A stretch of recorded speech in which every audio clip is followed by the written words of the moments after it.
మిత్రులందరికీ నమస్కారం.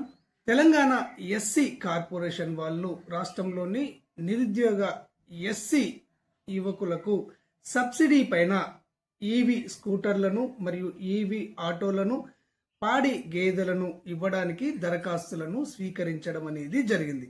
అయితే ఈ 3 కేటగిరీల్లో ఏ కేటగిరీ యూనిట్కు ఎంత సబ్సిడీ ఉంటుంది అంటే ఇక్కడ ఈవీ స్కూటర్ల యూనిట్లకు 90% సబ్సిడీ అనేది ఇవ్వడం జరుగుతుంది. 90% సబ్సిడీ అంటే ఈవీ స్కూటర్ 1,00,000 రూపాయలు ఉందనుకోండి, 90,000 రూపాయలను సబ్సిడీగా ప్రభుత్వం ఇవ్వడం అనేది జరుగుతుంది. ఒక 10,000 రూపాయలను బ్యాంకు రుణంగా ఇవ్వడం అనేది జరుగుతుంది. బ్యాంక్ ఇచ్చినటువంటి 10,000 రూపాయలను మాత్రమే మనము తిరిగి చెల్లించవలసి ఉంటుంది. ఇక్కడ క్లారిటీగా చెప్పాలి అంటే 1,00,000 రూపాయల ఈవీ స్కూటర్ అనేది మనకు 90,000 మాఫీతోటి 10,000 రూపాయలకే ఇవ్వడం అనేది జరుగుతుంది. ఆ తర్వాత ఈవీ ఆటోలకు ఎంత సబ్సిడీ ఉంటుంది అంటే 70% సబ్సిడీ పైన ఈవీ ఆటోలను ఇవ్వడం అనేది జరుగుతుంది.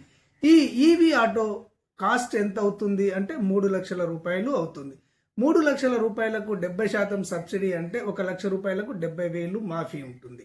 3/70 ఎంత అవుతుంది అంటే 2,10,000 అవుతుంది. అంటే ఈ ఆటో మీకు 2,10,000 రూపాయల సబ్సిడీ పైన ఇవ్వడం అనేది జరుగుతుంది. మిగతా 90,000 రూపాయలు బ్యాంకు రుణంగా ఇవ్వడం అనేది జరుగుతుంది. బ్యాంకు రుణంగా ఇచ్చినటువంటి 90,000 రూపాయలను మీరు తిరిగి చెల్లించవలసి ఉంటుంది. క్లారిటీగా చెప్పాలి అంటే 3 లక్షల రూపాయల ఆటో మీకు 90,000 రూపాయలకే ఇవ్వడం అనేది జరుగుతుంది. ఈ 3 కేటగిరీలకు సంబంధించినటువంటి సబ్సిడీ అనేది ఈ విధంగా ఉంటుంది. ప్రభుత్వం వారు ప్రకటించింది ఏంటి అంటే టోటల్ గా రాష్ట్రం మొత్తంలో 10,497 యూనిట్లను మాత్రమే శాంక్షన్ చేయడం అనేది జరిగింది.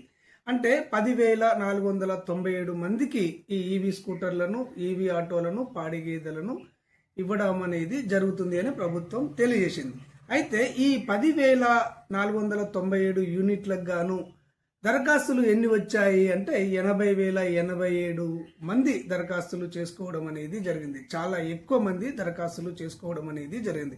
ఇక్కడ ఈ 3 కేటగిరీలకు వచ్చినటువంటి దరఖాస్తులను పరిశీలిస్తే 3 కేటగిరీల్లో మొదటిది ఈవీ స్కూటర్లు. ఈవీ స్కూటర్లు రాష్ట్రం మొత్తంలో ఎంతమందికి ఇస్తారు అంటే 5,016 మందికి ఇవ్వనున్నట్లు ప్రభుత్వం ప్రకటించింది. ఈ 5,016 యూనిట్లకు గాను వచ్చిన దరఖాస్తులు ఎన్ని అంటే 30,000 దరఖాస్తులు వచ్చాయి. అంటే ఒక్కో యూనిట్కు 8 మంది పోటీ పడుతున్నారు అని చెప్పేసి మనకు తెలుస్తుంది. ఆ తర్వాత ఈవీ ఆటోలు 3 లక్షల ఆటోలు ఉంటాయి కదా, 70% సబ్సిడీతో ఇచ్చేవి.